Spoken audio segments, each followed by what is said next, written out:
Hey, what's up guys? Welcome back to Very Cool Tutorials. Today I'm going to be showing you something very simple. I'm going to be showing you guys how to make a diamond sword. So it's really easy. Actually, so first we're going to need a crafting table.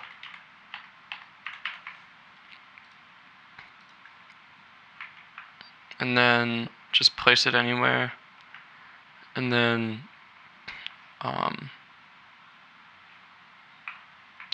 you're gonna need the sticks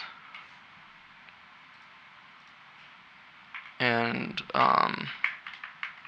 then it's really all you need is sticks and diamonds.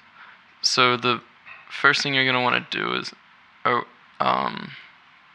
that's right. Sorry, you actually need 2 diamonds. So or you're gonna need 2 diamonds, and then